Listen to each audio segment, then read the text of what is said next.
Good to have you here, Olaf. It feels like 2021 again. If you were looking at Bitcoin prices this morning like I was, Bitcoin hit more than 60K. It was at 63 a little bit this morning. And it's kind of an interesting time to chat about the bull case for crypto in 2024. And given that you're someone who's seen a ton of different cycles, you've been in this industry for a while, what exactly are you most excited about? What do you think is driving some of this excitement right now? Yeah, so, I got into crypto in 2011 and have been full-time ever since then. Polychain, my firm, we've been full-time early stage investors in crypto for almost 8 years now.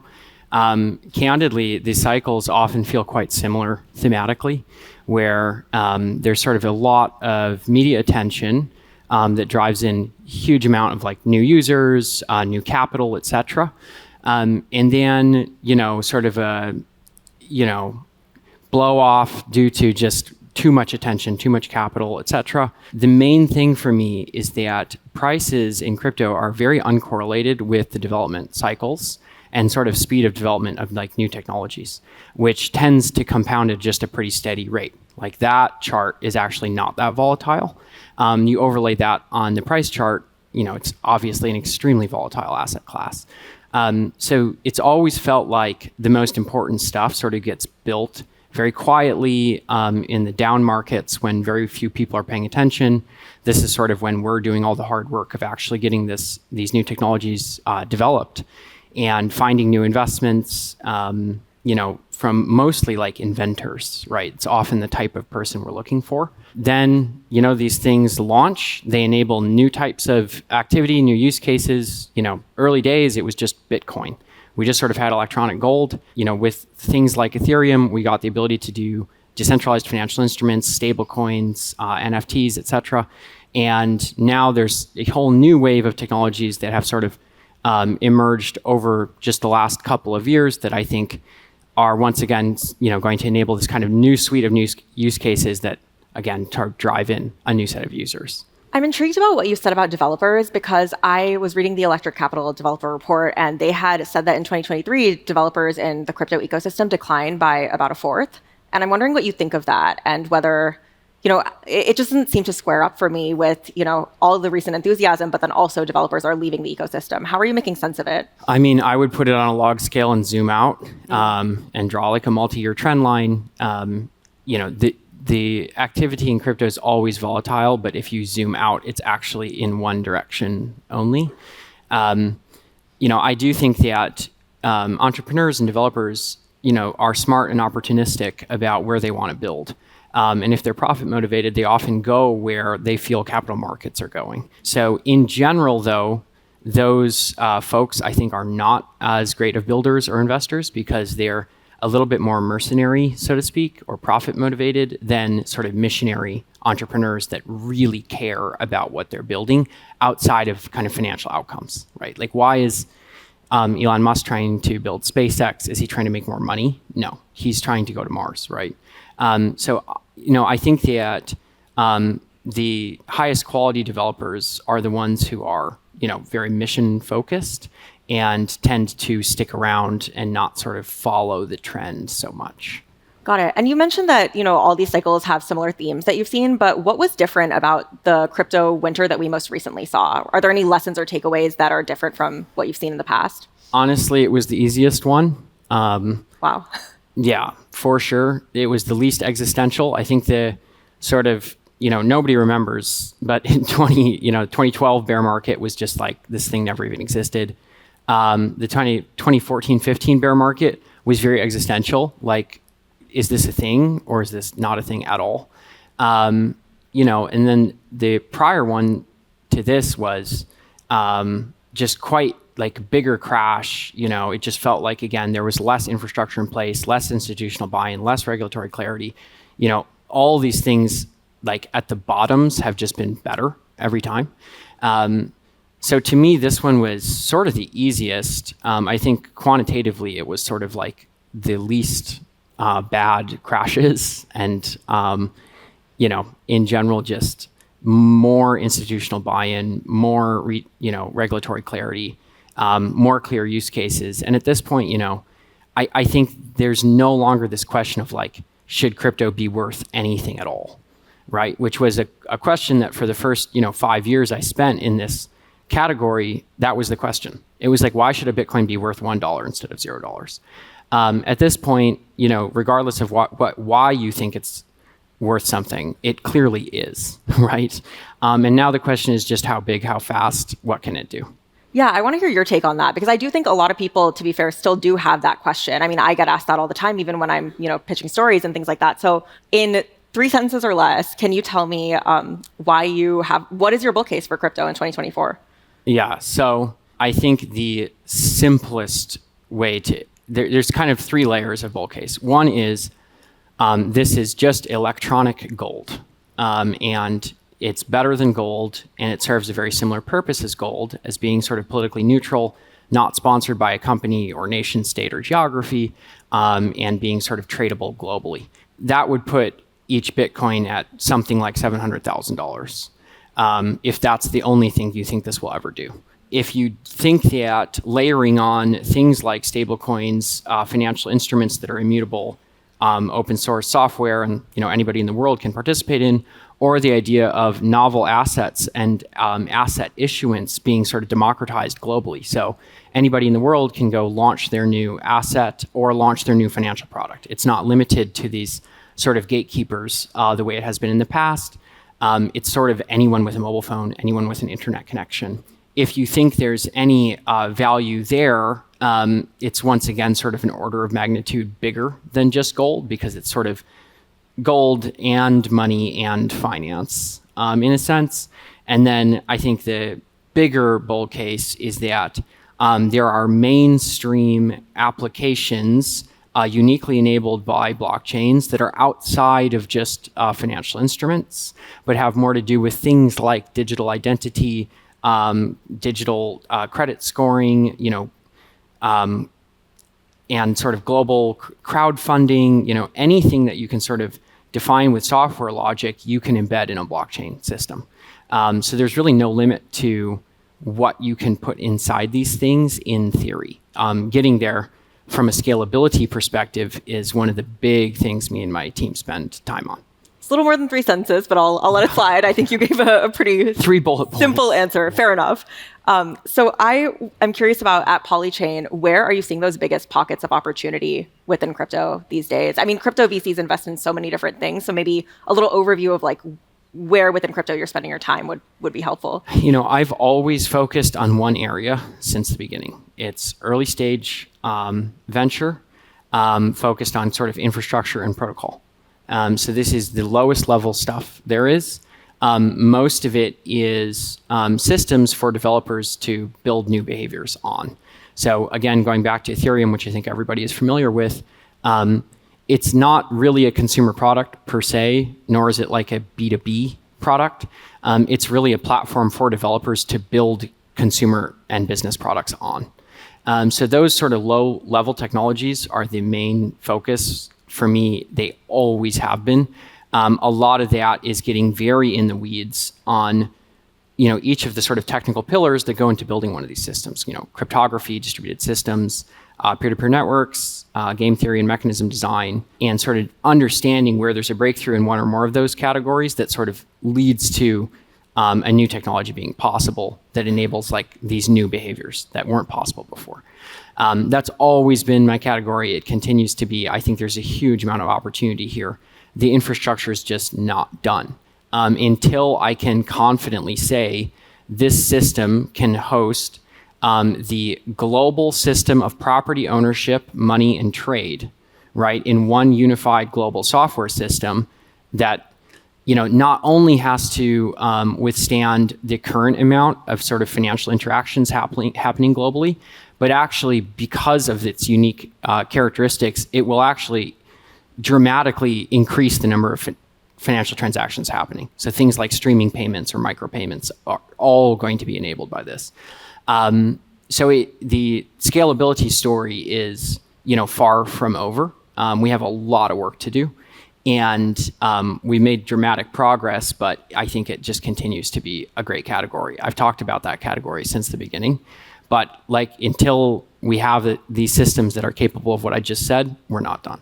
So how do you think about how you actually invest? Like, are you investing a lot in tokens? Are you taking equity, in the more traditional VC sense? Yeah. So our specialty, in a sense, is these protocol systems, which tend to be, tokenized networks. So what we're buying from a deal structuring perspective is an equity stake in some sort of holding company that is tied to like a token warrant, where we can exercise that warrant to receive tokens. So it's sort of like pre-purchasing tokens before the token system exists. That's sort of the core thing that Polychain was set up to do from the beginning. It continues to be the main thing we do. So then when the sort of cryptocurrency network launches, we receive at that launch moment a piece of the tokens in the system. That, has always been the way we invest as like the main category. We do also, of course, invest in traditional equity kind of revenue generating businesses. But the way to think about those protocol systems is they're really networks. They're not businesses, right? There's no Bitcoin Inc. sitting behind Bitcoin that generates revenue. You're really just buying Bitcoins, this sort of commodity style asset. Right. Why are there so many protocols? And do you think that there needs to be so many? Because people are trying to enable new types of behavior. So, the reason why we have all these things like stablecoins, decentralized financial contracts, built on systems like Ethereum or other systems is for real reasons, like technical reasons. You can't build these things on Bitcoin in the same way. Every time one of these new platforms launch, I think a lot of people think about these things like it's just another ticker, right? And like, why are there so many tickers? But the reality is that each of these things have real trade-offs around scalability, security, usability, developer expressibility. How can developers interact with these systems? And it's an open source entrepreneurial marketplace that's totally global. So anybody in the world with a computer can go say, I'm going to go launch a crypto asset.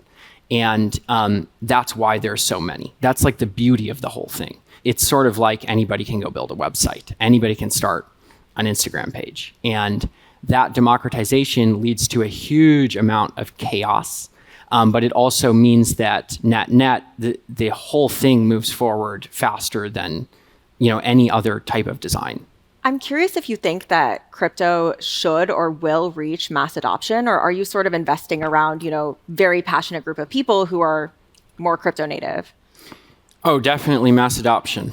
I mean, I really do believe that global systems of property ownership and the financial instruments that allow for trade of that property, this includes money as well as like every type of property you could imagine, I think will be hosted on these blockchain software systems.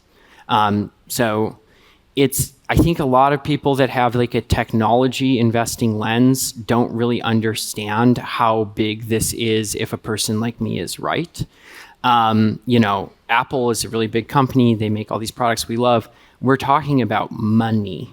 And like if you invented a new money that became the new standard for value, it's so much bigger than an individual company with a set of kind of products could ever be. What do you think is going to be the next catalyst that brings that forward? I mean, we saw, I guess in this past cycle, we've seen, the Bitcoin ETFs being launched. We've seen some markers of these more traditional companies integrating crypto. What is going to be the next big thing that gets more of those institutions on board? Yeah. So, I mean, when it comes to those institutions, I think it is a lot of these access and liquidity products. So things like the ETF, and anything that sort of allows regular people to use traditional investment channels to gain access to cryptocurrency. So they're maybe used to logging in Fidelity or calling their broker. They don't want to go set up some bespoke wallet and everything just to invest in this one thing, especially if they're trying to put 1% of their portfolio into this. So those things obviously lead to sort of capital flows, but the engine underneath it all that I care about is really enabling these new types of human behaviors, right? So this kind of global crowdfunding, things like digital art in this kind of NFT landscape, early iterations of sort of portable digital identity that's cross-platform. So you can have your sort of little NFT identity, but actually use that on Instagram, on Twitter, on LinkedIn.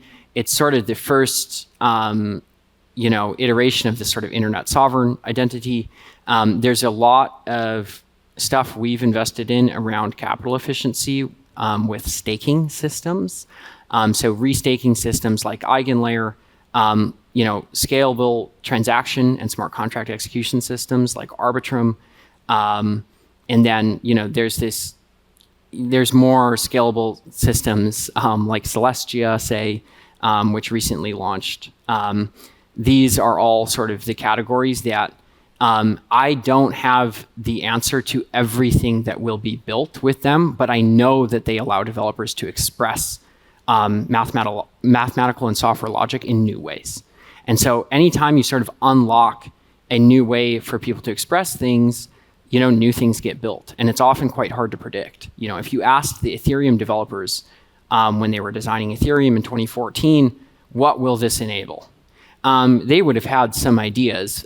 Some basic ones would have been like, this is a multi-asset blockchain. We don't just have Bitcoins. We sort of have this ability to have other assets. But they could never have predicted all of the myriad of bizarro applications that have been built on Ethereum. And so for me, I care more about enabling developers than I care about trying to predict, 10 years out, every single type of application that it will enable. Given that you have been in the space for a while, I would love to hear if you have any particular success story in terms of an underlying tech platform or protocol that you invested in that then reached sort of critical mass and is still popular. I mean, I think about NFTs and they're still a thing, but demand, transactions, volume, all of that has declined a bit in the past year. So I'm wondering if you have a lasting example of a consumer product that resonated with you. Bitcoin as sort of a money or wealth preservation product, I think is at this point niche mainstream, right? I don't think it's done, but I think it's very clear there's product market fit. Let's put it that way. And the question is, how big can it get? I think once you get people onboarded to that, the next step is, okay, well, I'm inside this big system. Let's say I want to borrow money.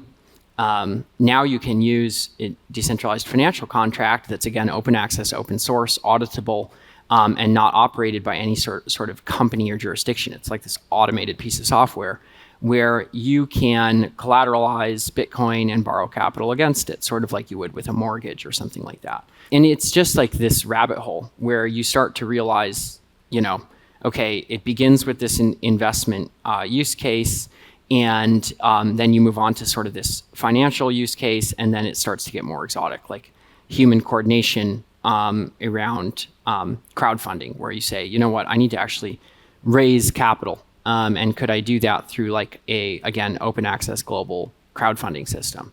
I want community management that's not who's loudest on the forums, but a more formal system. Could I use a token voting system to govern some sort of online system? So I do think that, the sort of investment e-gold case, I would say is the only thing that has crossed into clear, visible, global product market fit. I think everything else sort of rolls down from there and depends, in a sense, on that first use case working in some capacity. Because why would you use a financial instrument for crypto assets if crypto assets aren't worth anything, right? Yeah, and you said global, and I think that's a really important point to stick on for a second, because I hear so much, concern and talk about U.S. regulation and what is the SEC going to do next, and that seems to always be the thing that's on the top of people's minds when they think about crypto. Do you think that assuming, crypto regulation in the U.S. gets really severe, continues in its current trajectory, does crypto need the U.S. to flourish? So the question about, regulatory certainty, I've had this question for over 10 years, right? When regulators first been waiting a while, this existed. And, I just think in general, there's I think a pretty wide gap between what I view as the reality and sort of the coverage. I just think in general, there is more acceptance. Years ago, we thought, this might just get ban Bitcoin, right, which you can't, mechanically, it's very, very hard to do. But, you could just say it and see what happens. I think, risks like that are no longer present whatsoever, right? I think that, tighter regulation of companies like Coinbase say that, they've been a very regulated financial institution since I worked there back in 2013. So I really I think there's a little bit of a story of this being like this unregulated Wild West. The reality is I think the financial services platforms are very regulated, using existing AML frameworks, using existing securities frameworks, et cetera. Now, to address your second point, this is global, and at the end of the day, it does not depend on any geography to work.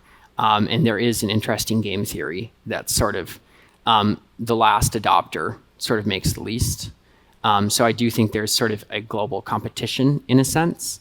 I think this is understated how important it is for your country to not lose if it's as big as a person like me thinks it's going to be. I want to ask what you think is one or two of the biggest misconceptions that people have today, particularly in the tech community, the broader venture ecosystem, about crypto venture and what you do. I think one of the biggest misconceptions is just the size of the opportunity. When I look at just the financials behind so much of what we've done over so many years, it may sound, and it is relative to a lot of, like say, consumer tech investing, it's more technically complex, it's a bit more esoteric. A lot of the assets that we're investing in, you have to actually deal with the asset. Like you have to receive it, custody it, you might have to participate in a network system. Like it's not just a stock certificate, right? It's actually like a piece of software that you have to sort of run and manage. I've been continually surprised at people not realizing how big the opportunity is here. And I don't mean looking forward. I mean just look at what it has been over the last 10 years.